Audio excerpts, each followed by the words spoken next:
Abramos nossa Bíblia no Evangelho de Mateus. Evangelho de Jesus, segundo escreveu Mateus, capítulo 7.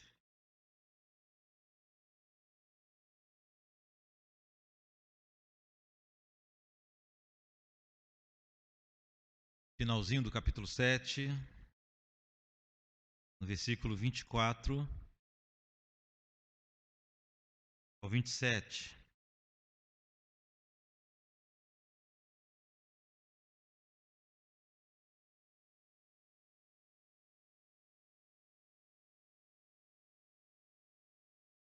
Hoje, na primeira mensagem da série Temas da Reforma, ou 5 solas, como você preferir.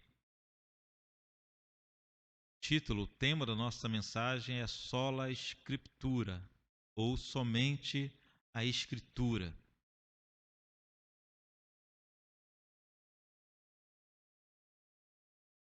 Diz assim a palavra de Deus, Mateus 7, 24.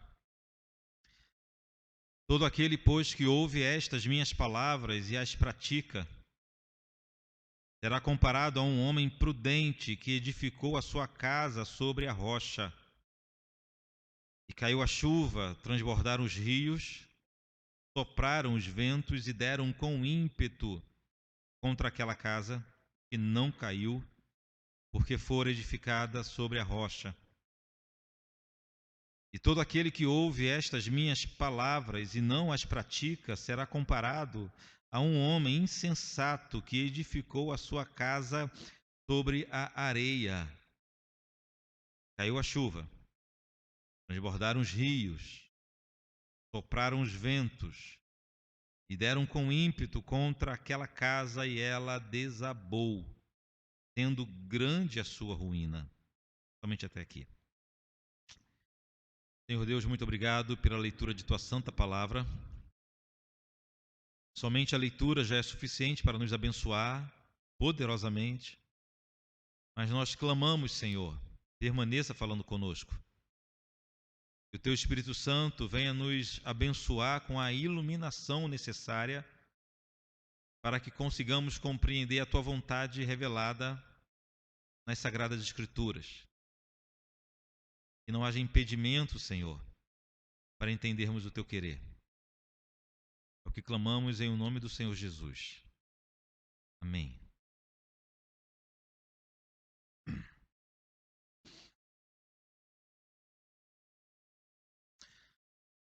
Hoje vivemos dias difíceis.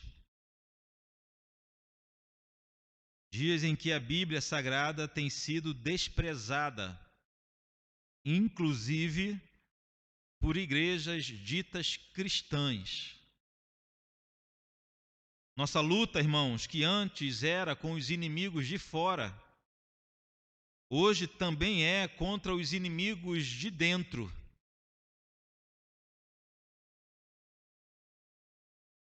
Hoje há muitas pessoas frequentando igrejas evangélicas, mas que têm verdadeira repulsa aos mandamentos de Deus, à Bíblia Sagrada. Hoje há muitas pessoas frequentando igrejas, mas que não reconhecem a Bíblia como palavra de Deus, inerrante e infalível. Muitas.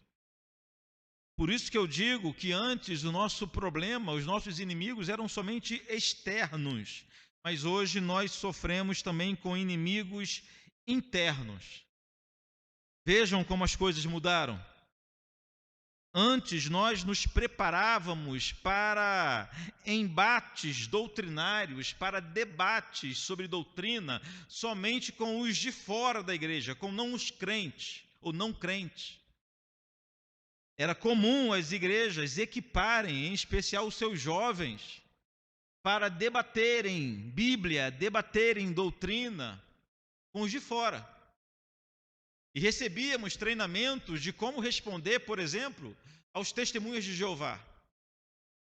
Como responder aos espíritas, como tratar com os ateus. Era o que a gente treinava nas escolas dominicais, nos seminários. Era assim.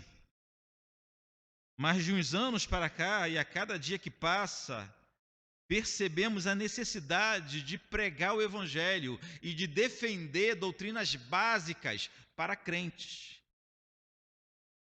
para homens e mulheres que frequentam igrejas há anos. Há igrejas e até denominações inteiras que já se afastaram completamente da palavra de Deus e nem percebem isso. Nossas igrejas tornaram-se, na verdade, grandes campos missionários. E a gente fala isso com tristeza no coração. E eu digo isso, irmãos, independente da igreja, independente da denominação, porque enquanto eu falo isso, você pode estar pensando em alguma denominação específica, mas percebam bem, independente da denominação, em todas as denominações, encontraremos cristãos, encontraremos pessoas que não têm a Bíblia, que não consideram a Bíblia da forma que deveriam considerar. É muito comum encontrarmos crentes que há décadas frequentam suas igrejas, mas que desconhecem doutrinas fundamentais da nossa fé. Não sabem o que é justificação. Limitam a obra do Espírito Santo a dons sobrenaturais. Entendem que a Bíblia é apenas uma fraternidade.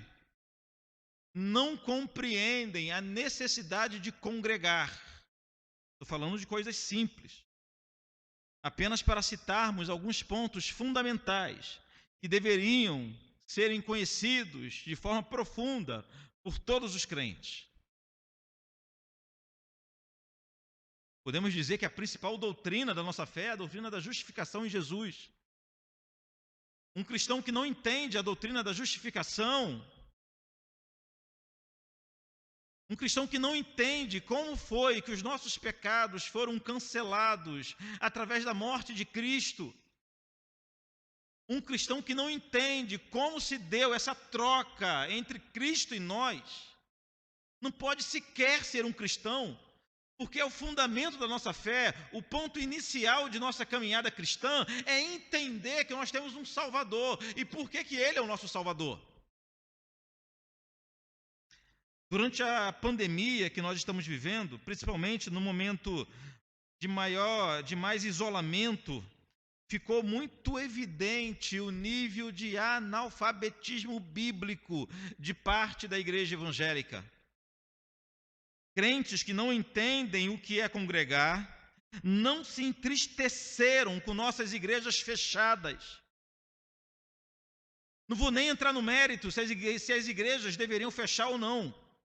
Eu estou dizendo de pessoas que não se entristeceram com isso, que enxergavam com naturalidade o farol está apagado, que enxergavam com naturalidade o pronto-socorro da alma está fechado. Gente que não entendiam, que não entendem a importância da congregação, a importância do culto, igrejas inteiras que jamais se importaram com a teologia do culto, inventaram culto online, ceia online, até batismo online tiveram gente fazendo. E quantas vezes nos vimos durante a pandemia tendo que explicar o óbvio para os irmãos? De que culto necessita de presença física entre os irmãos. E ceia do Senhor é um ato de culto que necessita de presença física. Que não existe culto virtual, não existe culto à distância. Preste atenção que podemos até ser abençoados. Tem irmãos sendo abençoados hoje com a transmissão porque não pode estar conosco. Nós ouvimos uma pregação de um servo de Deus que está disponível na internet e aquilo nos abençoa, nos edifica, mas não é culto. Culto é a igreja reunida, é aconselhar uns aos outros, é levar a carga uns dos outros, é ver os irmãos, é louvar junto com os irmãos. Desde que foi inventado, desde que o Senhor criou essa forma do povo adorá-lo, que é feito em comunidade, é feito de forma corporativa, nunca de forma individual. Há sim um aspecto de culto da nossa vida que é pessoal. É entrar no teu quarto, falar com o Senhor em secreto. Há um aspecto, sim, da nossa existência, que é de louvor a Deus. Tudo que nós fazemos, devemos fazer para o louvor ao Senhor, mas nada disso substitui o culto congregacional, instituído por Deus, para edificar a igreja do Senhor em nossas vidas. A gente tinha toda hora ter que debater isso durante a pandemia, porque os irmãos não sabiam o que era culto biblicamente, o significado da ceia, o significado de congregar. Como a maioria acha que isso aqui é apenas um ajuntamento de pessoas, como a maioria entende a igreja apenas como uma associação de pessoas, nada diferente de um clube social, nada diferente de nenhum outro tipo de fraternidade. Não entende que aqui está presente o corpo de Deus, homens e mulheres cheios de falhas, cheios de pecado, mas escolhidos por Deus, recebidos pelo Senhor em sua presença, e que há um mistério, sim, há uma glória quando a igreja faz isso juntos, quando os irmãos se juntam na presença do Senhor. E eu sempre faço questão de enfatizar isso em nossa primeira oração, que nós vivemos na presença de Deus, porque não há como nos ocultarmos da presença do Senhor, mas é uma glória quando podemos fazer isso com nossos irmãos. Isso é o culto congregacional. Mas a gente tinha que ficar debatendo isso o tempo todo. Amigos nossos, oferecendo ceia pela televisão, oferecendo culto pela televisão. Mas não somente isso, há vários equívocos, há vários problemas que acontecem na igreja e que de vez em quando nós temos que solucionar, que não aconteceria se todos fossem adeptos ou amantes da palavra de Deus e entendessem mais um pouco da palavra de Deus. E é isso que me chama a atenção, é o tempo que nós temos de evangelho para conhecermos tão pouco da vontade do Senhor revelada nas Sagradas Escrituras. Mas isso não é de hoje. O escritor aos Hebreus chegou ao ponto de escrever o seguinte, vocês já deveriam serem mestres pelo tempo que estão congregando, mas ainda necessitais de ser alimentado com leite racional, o leite que nós damos a recém-nascidos. Era uma queixa do escritor aos Hebreus que nós podemos, de novo, replicar para a igreja evangélica atual. Muitos de nossos problemas seriam evitados com mais conhecimento das Escrituras. Mas no lugar disso, o que há é uma perda de tempo. Hoje em dia, por exemplo, temos que explicar por que aqui a gente não canta música tipo quero que valorize o que você tem, ou música tipo você é mais raro do que o puro ouro de Ofir, ou música tipo ele me ama, me ama, me ama, me ama, me ama. A gente tem que explicar isso toda vez. Por quê? Porque falta teologia, falta Bíblia, falta estudo bíblico. E ainda há outras questões que se levantam. Por que nós não apagamos as luzes no culto? Hoje apagou as luzes no culto, né? Até levei um susto. Essa igreja está ficando modinha demais, mas era por causa da projeção, né? Por que não apagamos as luzes no culto? Por que nossa parede não é preta? Por que não temos meninas dançando aqui durante o louvor? Nenhuma dessas perguntas sequer existiriam se conhecêssemos mais a palavra de Deus. Agora queimou.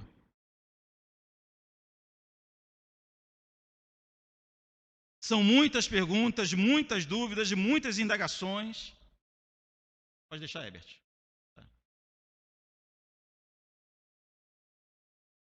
São muitas perguntas, muitas dúvidas, muitas indagações que sequer deveriam existir se de fato a palavra de Deus fosse lida, estudada, examinada, reverenciada na vida de todos os crentes.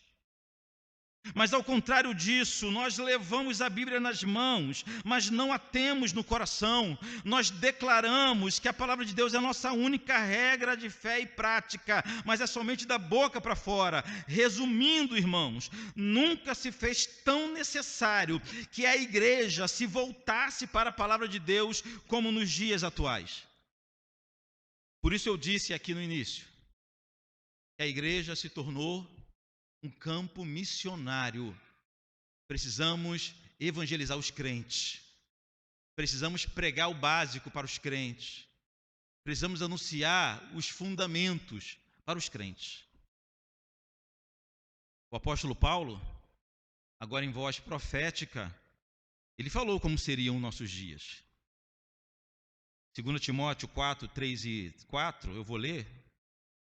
Segunda carta aos Timóteos, capítulo 4, versículo 3 e 4, diz assim: pois haverá tempo em que não suportarão a sã doutrina, pelo contrário, cercar-se-ão de mestres, segundo a sua própria cobiça, como que sentindo coceira nos ouvidos, e se recusarão a dar ouvidos à verdade, entregando-se a fábulas. Quem disse foi Paulo. Parece que ele estava olhando para o século 21 no Brasil, não parece? Na nova tradução na linguagem de hoje, esse texto de Paulo fica mais claro. Diz assim, pois vai chegar o tempo em que as pessoas não vão dar atenção ao verdadeiro ensinamento, mas seguirão os seus próprios desejos e arranjarão para si mesmas uma porção de mestres que vão dizer a elas o que elas querem ouvir. Olha, é exatamente isso que nós fazemos. Não nos esforçamos para nos submeter à palavra de Deus, mas procuramos interpretações que mais nos agradam.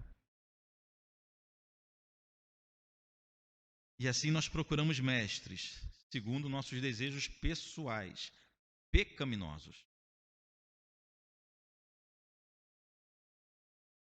Por isso que é importante esse texto que nós lemos hoje de Jesus. Mateus 7, a partir do versículo 24. No texto que lemos hoje, Jesus fala que a palavra precisa ser o fundamento de todas as nossas realizações. Jesus ensina que as Escrituras precisam ser os fundamentos de todos os nossos atos, de nossa vida por completo. No versículo 24 diz assim, aí você pode acompanhar na tua Bíblia, no livro que lemos, no texto que lemos hoje. Versículo 24 de Mateus 7. Todo aquele, pois, que ouve estas minhas palavras e as pratica, será comparado a um homem prudente que edificou a sua casa sobre a rocha. Jesus estava finalizando aqui o Sermão do Monte. O famoso Sermão do Monte que começa no início do capítulo 5 e se estende até o final do capítulo 7. E foi no Sermão do Monte que o Senhor lançou fundamentos para a nossa vida cristã prática. Há dois momentos que a Bíblia se dedica a nos dar lições práticas para a vida cristã. Uma é a carta de Tiago. Você lê a carta de Tiago, você vê muitas lições práticas. E outro momento especial é no Sermão do Monte. São fundamentos para a nossa vida. E o que foi que o Senhor Jesus ensinou no Sermão do Monte? Vamos só recapitular os assuntos? Em primeiro lugar, ele ensinou quem é feliz de verdade, quem é bem-aventurado. Ele ensinou isso, foi no Sermão do Monte. Depois ele ensinou que devemos ser sal e luz. Ensinou também que nossa justiça deve exceder a justiça dos grandes religiosos dessa terra. Foi no Sermão do Monte que ele nos ensinou a nós não nos irarmos com nossos irmãos, que irar-se com o irmão é o mesmo que matá-lo. Ele ensinou no Sermão do Monte. No Sermão do Monte, o Senhor Jesus nos ensinou que pensamento impuro é o mesmo que ato impuro. Não faz diferença não há diferença entre ato e pensamento e desejo impuro. Ele nos ensinou que nossas palavras devem ser dignas de credibilidade. No Sermão do Monte, o Senhor nos ensinou que quando a gente fala mentira, nós estamos pecando, mas quando nós falamos a verdade e os outros não acreditam, também estamos em pecado. Ele falou que é sinal de que nós não temos credibilidade no que nós falamos. E é um pecado também isso. Ele ensinou a não nos vingarmos, ele disse para amarmos o nosso inimigo, a praticarmos a caridade, a não orarmos com hipocrisia, a jejuar corretamente, a não ajuntar riqueza na terra, a ter os olhos como lâmpada do corpo, a não ter dois senhores, a não andar ansioso, a não julgar levianamente, a entrar pela porta estreita e termos cuidado com os falsos profetas. Tudo isso ele ensinou no Sermão do Monte. Então, segundo Jesus, o homem prudente é o que guarda essas palavras e as pratica. Mas atenção, apesar de nesse texto específico, Jesus está se referindo diretamente ao sermão que acabara de pregar, podemos também aplicar essas palavras de Jesus a todas as Escrituras Sagradas. Eu vou explicar. Quando Jesus disse aqui no versículo 24, aquele que ouve estas minhas palavras e as pratica, estava se referindo ao Sermão do Monte. Estão me entendendo? Mas podemos aplicar isso também a toda a Escritura Sagrada, sem prejuízo em seu sentido. Jesus disse então que prudente é aquele que ouve a palavra e a pratica, ou seja, segundo Jesus, há um grupo de pessoas que tem a palavra de Deus em alta conta, que reconhece que a palavra de Deus é lâmpada para os seus pés e luz para o seu caminho. Segundo Jesus, aqueles que reconhecem a autoridade da palavra de Deus e se submetem a ela são prudentes. Quem disse foi Jesus. Ouvir a palavra, praticar a palavra, viver a palavra, se submeter à palavra, ser governado pela palavra, segundo Jesus, é como construir em terreno sólido, é como construir sobre a rocha. O problema, irmãos, é que não há somente homens prudentes na história. Há um outro grupo de homens que Jesus chamou de insensatos, no versículo 26. Pule para o versículo 26, que diz assim: e todo aquele que ouve estas minhas palavras e não as pratica, será comparado a um homem insensato, que edificou a sua casa sobre a areia. Quem é o sujeito que edifica sobre a areia, não é verdade? Quem em sã consciência vai construir uma casa sobre a areia da praia? Quem? Segundo Jesus, é aquele que ouve, mas não pratica a palavra. Tem aqueles que se recusam a ouvir. Tem aqueles que ouvem, mas não concordam ou não consideram. Há os que ouvem e consideram, mas não põem em prática. Há os que consideram a palavra de Deus importante, mas não fundamental. Ainda há os que consideram a palavra de Deus fundamental, mas não suficiente. Acreditam que podem acrescentar outras coisas à palavra de Deus.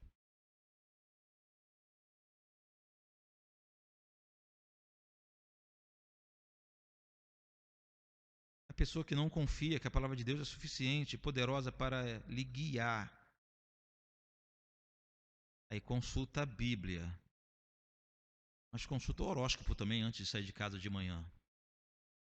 Conhece crente que lê horóscopo? Temos. Ninguém lê horóscopo aqui não, né? Pastor, antes de sair eu vi que hoje o culto ia ser uma benção.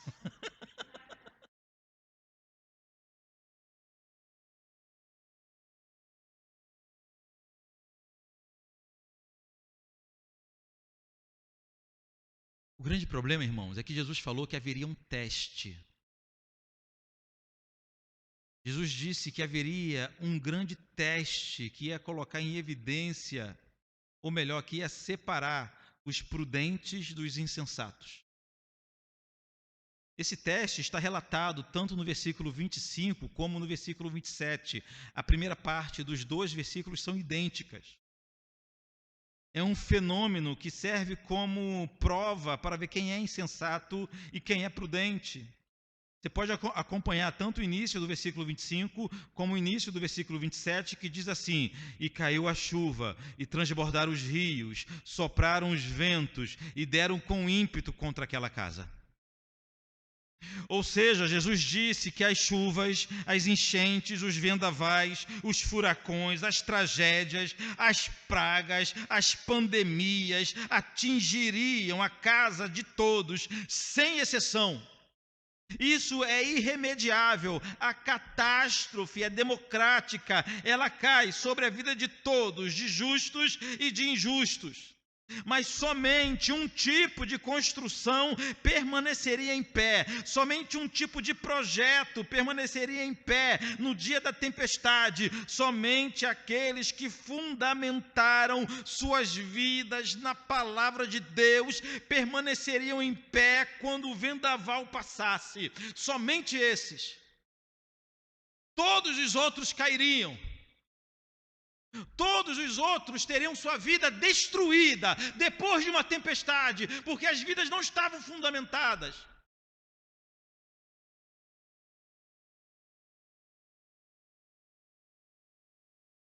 Quando a tempestade chegar, o que menos importará é o tamanho da construção, o tipo de material, a beleza da sua construção. E os irmãos estão entendendo muito bem a metáfora que eu estou falando aqui, que eu estou usando aqui. Nada disso importa. Quando a tempestade chegar e der com ímpeto contra a sua casa, contra a sua história, contra a sua vida, a única coisa que terá importância nesse momento é que tipo de fundamento você escolheu. Só isso. Resumindo, a forma como a pessoa lida com as escrituras sagradas vai definir se ela permanece em pé ou se ela desmoronará nos dias mais difíceis de sua história. Vimos isso acontecer. Vimos isso acontecer.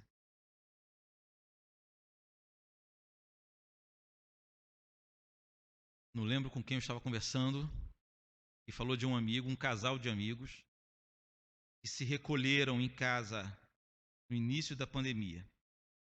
Deixaram de frequentar a igreja no início da pandemia. E assim estão até hoje. Até hoje. Perderam a vontade de congregar. Perceberam que tem coisa mais importante, mais legal para fazer. É muito mais proveitoso ou gostoso ficar em casa do que voltar à congregação, do que voltar a encontrar os irmãos. É a tempestade revelando os prudentes e os insensatos.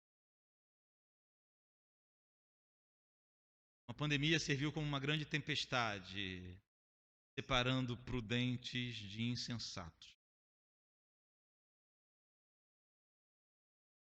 O grande problema é que no meio da tempestade não tem como você fazer fundamento, verdade?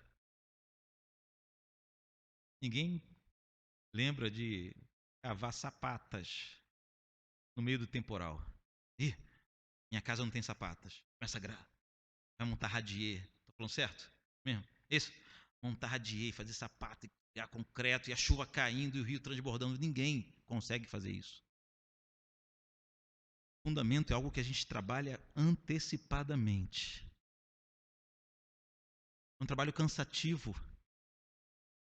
É um trabalho difícil, custoso, mas, como o próprio nome diz, fundamental. Assim termina o texto que nós lemos, Jesus citando dois tipos de pessoas, distintas, diferentes, mas que só foram explicitadas, só foram reconhecidas no dia da tempestade.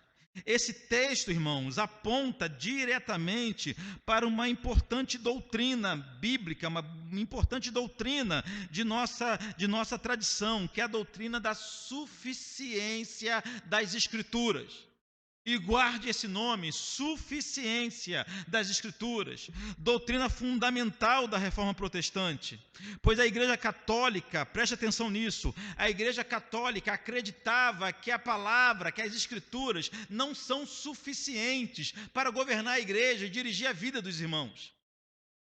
A Igreja Católica medieval, e até hoje acredita assim, que há outros elementos com tanta importância quanto a Bíblia, ou com tanta autoridade quanto a Bíblia, como, por exemplo, a tradição. Para os nossos irmãos católicos, e falamos isso com todo respeito, que eles assumem isso publicamente, a tradição da igreja tem tanta autoridade quanto a palavra de Deus. Ou seja, aquilo que a igreja definiu ao longo da história, aqueles costumes que entraram na tradição e foram perpetuados ao longo da história, tem tanta autoridade como as escrituras sagradas. Mas ainda, há um segundo elemento para os nossos irmãos católicos. O que o Papa fala, assentado em sua cadeira, em sua cátedra, o que ele fala, assentado na cátedra, é infalível, é inerrante, tem a mesma autoridade que a palavra de Deus. Então, os reformadores no século XVI viviam esse fenômeno de dividir a autoridade da palavra de Deus com a tradição da igreja, com o costume da igreja e com a autoridade papal. Isso é coisa que ficou no passado? Conhecemos igrejas inteiras que têm sua tradição, que têm seus costumes, tanto valor, que dão aos seus costumes, tanto valor como dão à palavra de Deus.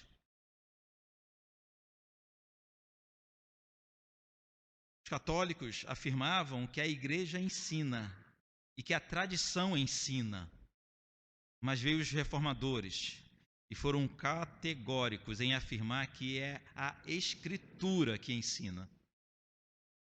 Não é a igreja que ensina, é a Escritura que ensina. Inclusive é a Escritura que ensina a igreja. A igreja desviou-se do seu caminho aos poucos, à medida que foi abrindo mão da centralidade e da autoridade das Escrituras. Estou falando da igreja medieval. A igreja medieval, igual a muitos crentes atuais, priorizava a experiência pessoal no lugar da revelação inerrante. Mas a reforma religiosa do século XVI veio justamente para pôr as escrituras sagradas no lugar de onde ela nunca deveria ter sido tirada, no governo da igreja e no governo de nossas vidas.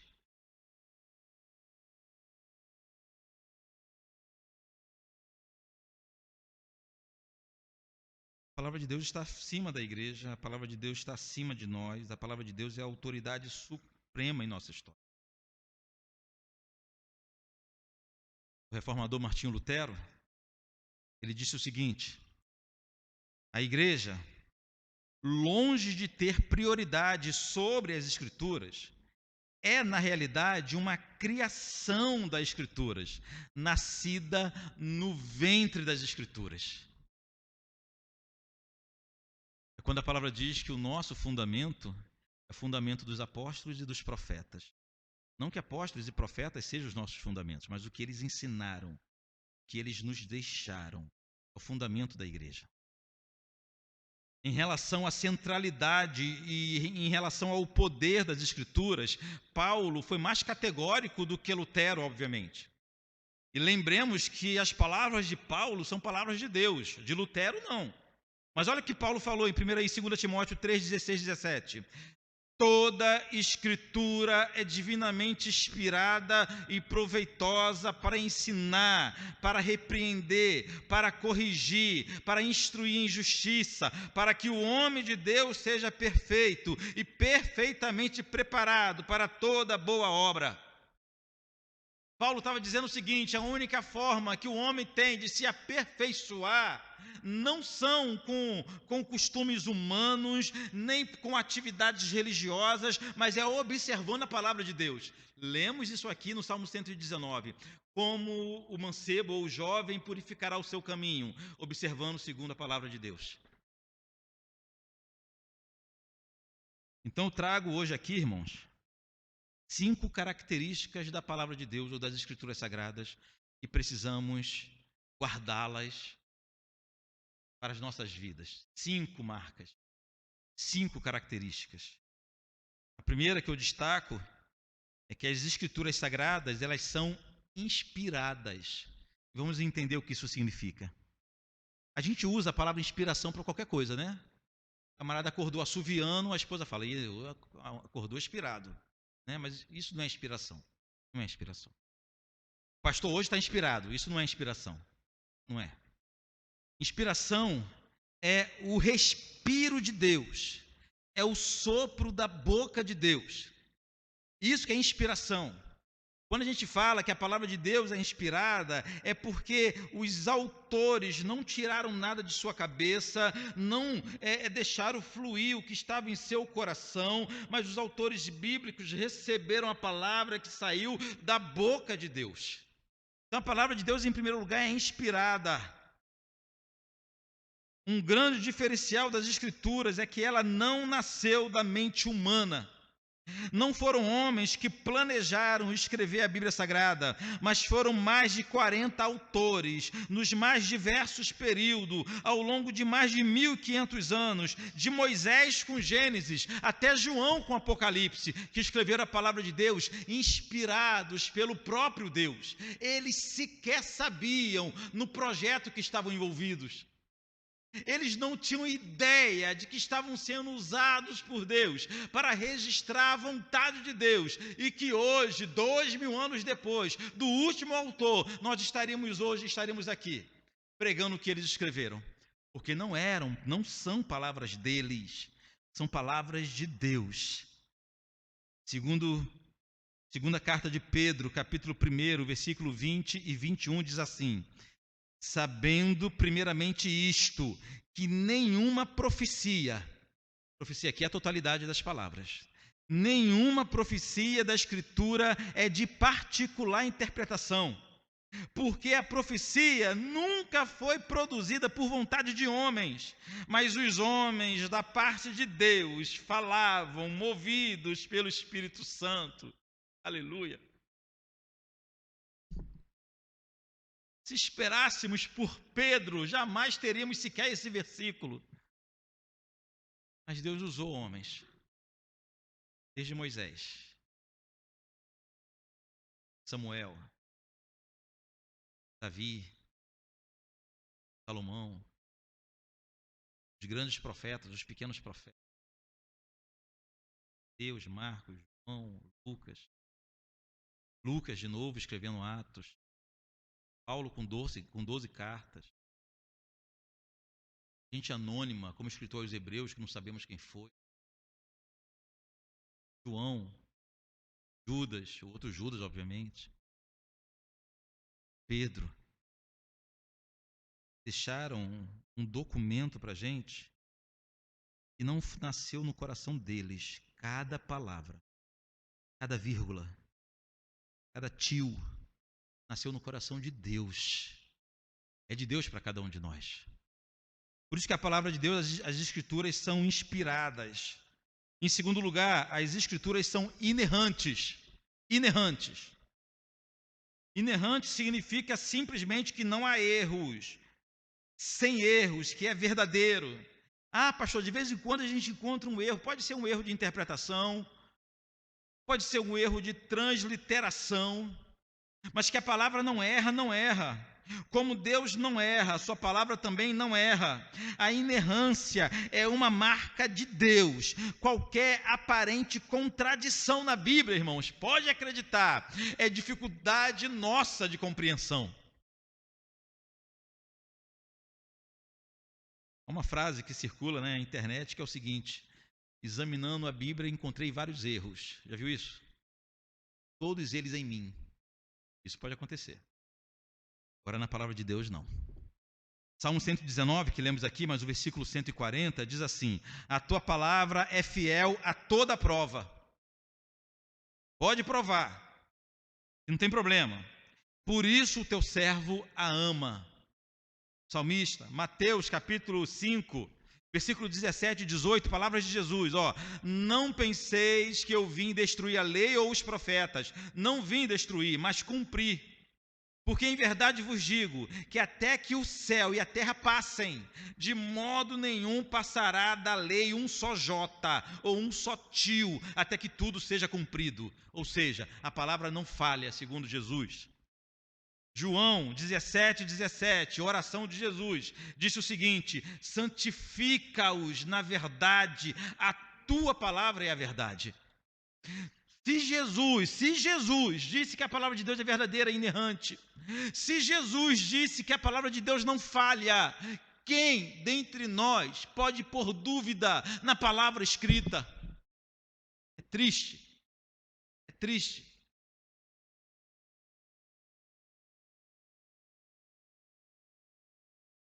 Esse dia eu fiquei chocado, entristecido, ao conhecer pastores ateus pregando no púlpito de igrejas batistas em nossa região. Homens que não acreditam que a palavra é inerrante e infalível. Homens que não acreditam mais que o mar se abriu, que o sol parou, que o nascimento foi virginal, que a ressurreição foi corpórea, da forma que a Bíblia diz. Uma desgraça para as igrejas, são ateus em seus púlpitos. Martinho Lutero, mais uma vez citando o reformador, ele disse que as escrituras nunca erram. Onde as escrituras estabelecem algo que deve ser crido, ali não devemos nos desviar de suas palavras.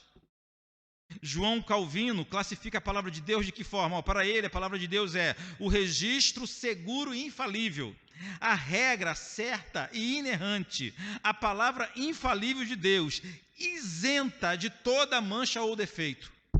Era a visão dos reformadores em relação à palavra. Mas além dela ser inspirada, além dela ser inerrante, a palavra também é infalível. As escrituras são infalíveis, essa é a terceira marca.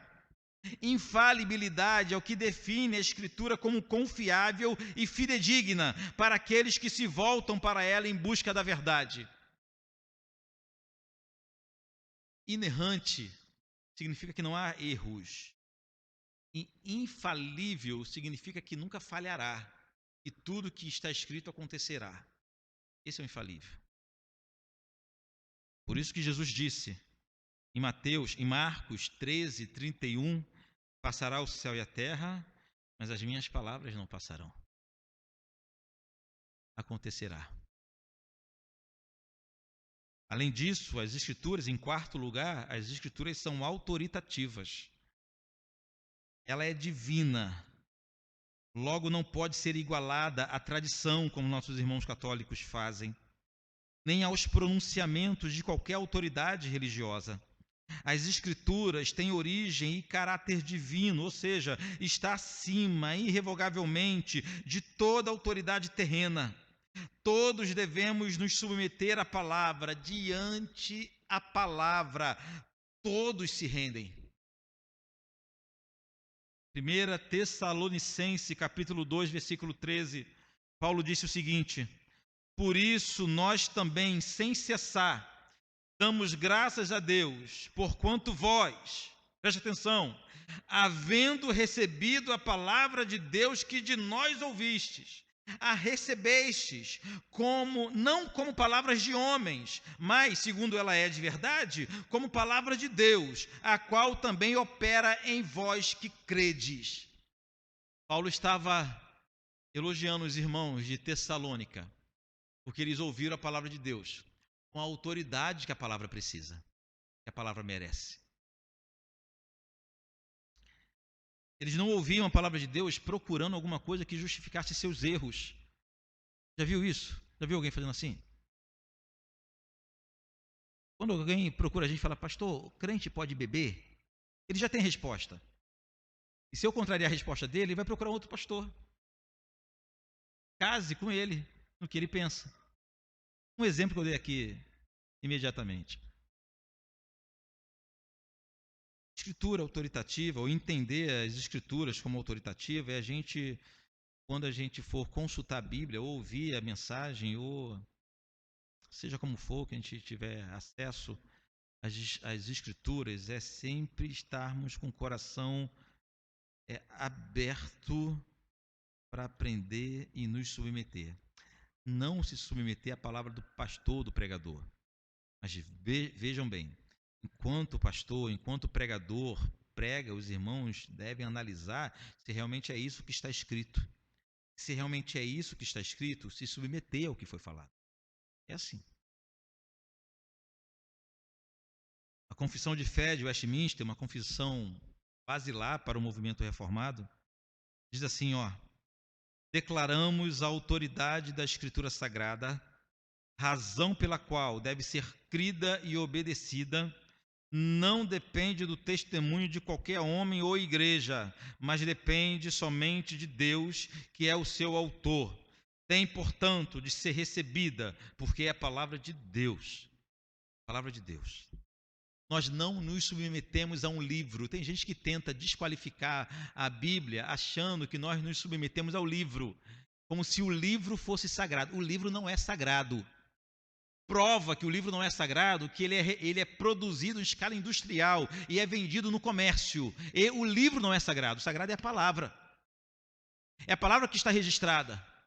Nós não somos o povo do livro, nós somos o povo da palavra. Em último lugar, as Escrituras são suficientes, que é o tema da mensagem dessa manhã. O próprio apóstolo Paulo, falando a Timóteo, enfatizou a suficiência das Escrituras, apontando para o seu proveito no ensino, na repreensão, na correção, na instrução em justiça. Dessa forma, o cristão está preparado ou estará preparado para toda boa obra.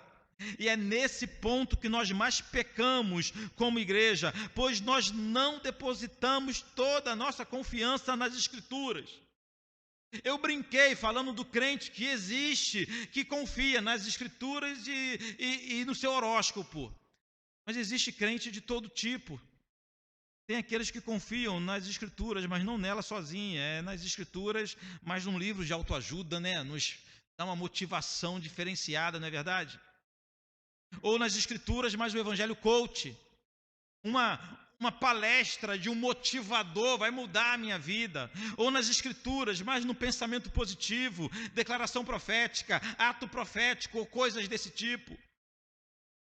Nunca, para muitos de nós, nunca a palavra de Deus é suficiente. A palavra de Deus, meus irmãos, não é apenas importante, nem apenas fundamental, mas ela é também suficiente. Significa dizer que não precisamos de mais nada além das Escrituras.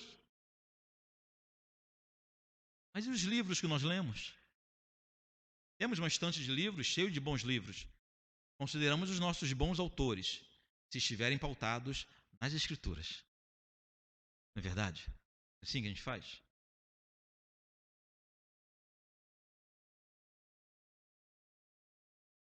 Deuteronômio, capítulo 12, versículo 32, diz assim: tudo o que eu te ordeno, observarás, nada lhe acrescentarás, nem diminuirás.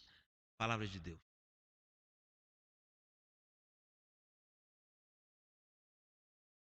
Ainda em Deuteronômio 4, 2, não acrescentareis a palavra que vos mando, nem diminuireis dela, para que guardeis os meus mandamentos, os mandamentos do Senhor vosso Deus, que vos mando. Gálatas 1:8. Mas ainda que nós mesmos, ou um anjo do céu vos pregasse outro evangelho que vai para além daquele que vos ensinei, seja considerado anátema. O que nós aprendemos com a Bíblia é que é um pecado imenso a gente acrescentar algo às Escrituras. Dá outra coisa, a autoridade, o poder de governo em nossas vidas. Essa é a palavra de Deus, inspirada, inerrante, infalível, autoritativa e suficiente. Somente as Escrituras. Sola Scriptura é um dos lemas da Reforma Protestante.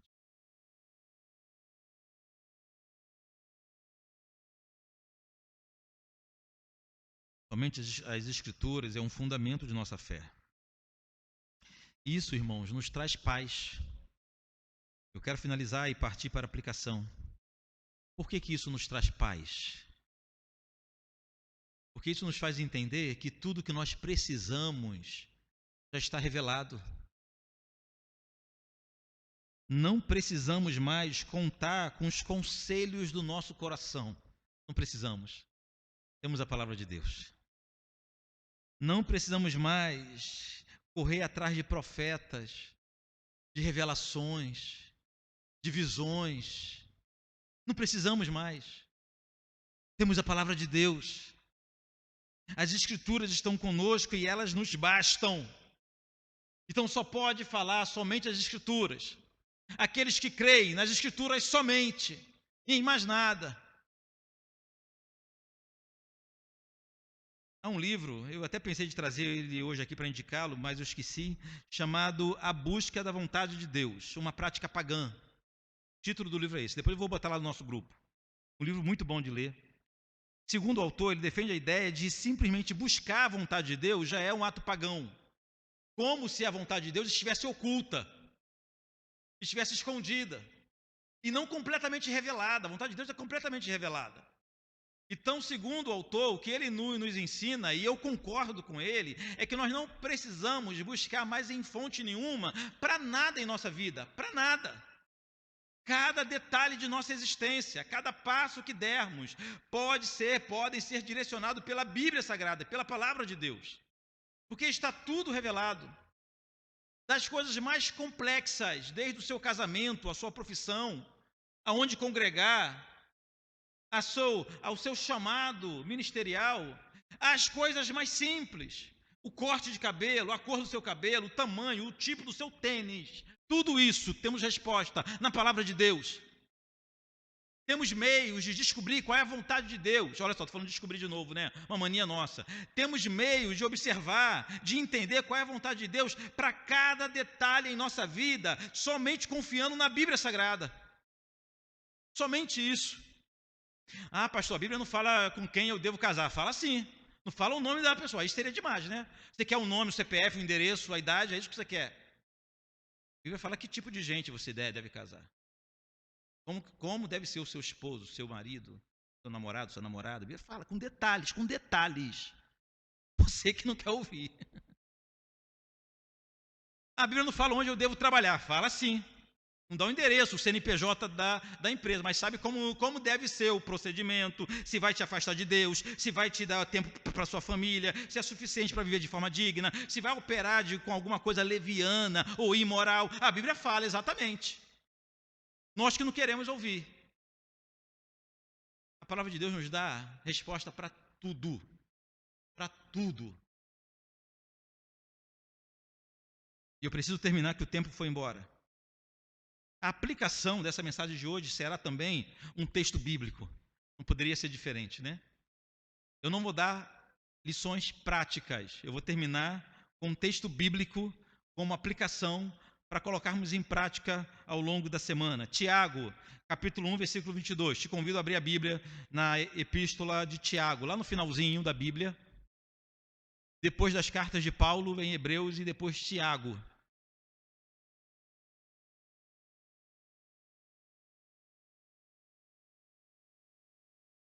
Eu ia pedir para projetar esse texto,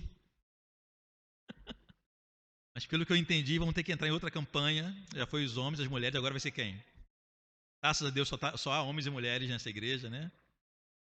Se tivesse outro tipo de gente, ia pagar sozinho o concerto. Meu Jesus. Resolve uma coisa, aparece outra. Tiago, capítulo 1. Olha o que diz do versículo 22 ao 25. Tornai-vos, pois, praticantes da palavra. É isso que está escrito na tua Bíblia? Tiago 1, versículo 22. É isso mesmo? Tornai-vos, pois, praticantes da palavra e não somente ouvintes. Tiago está falando daqueles irmãos que acham a pregação uma bênção, mas esquece da pregação na escada da igreja ainda. Tornai-vos, pois, praticantes da palavra e não somente ouvintes, enganando-vos a vós mesmos. Porque se alguém é ouvinte da palavra e não praticante, assemelha-se ao homem que contempla no espelho o seu rosto natural. Pois a si mesmo se contempla e se retira, e para logo se esquece de como era a sua aparência. A gente tem que entender aqui espelho como espelho antigo, né? Hoje a gente não esquece como é que é a nossa aparência. Espelho hoje é forma nítida, mas não é o mesmo espelho que tinha na época de Tiago. Era um bronze polido, a pessoa se via mais ou menos como é que era, e ninguém tinha certeza da própria aparência. Tiago está dizendo o seguinte, que não praticar a palavra de Deus é semelhante àquelas pessoas que se viam naquele tipo de espelho. Mas aquele que considera atentamente na lei perfeita, olha o nome que ele dá à Bíblia Sagrada, lei perfeita, lei da liberdade, e nela persevera, não sendo ouvinte negligente, mas operoso praticante, esse será bem-aventurado no que realizar. Olha como Tiago está em conformidade com a parábola dos dois construtores lida no início dessa mensagem. Tiago falou que aquele que é além, que não é apenas ouvinte, mas operoso praticante. Olha o motivo de oração que podemos ter ao longo de toda a semana. Senhor, eu desejo não apenas ser ouvinte, mas que desejo ser um operoso praticante da sua palavra. Que assim seja a nossa oração. Pessoal do louvor.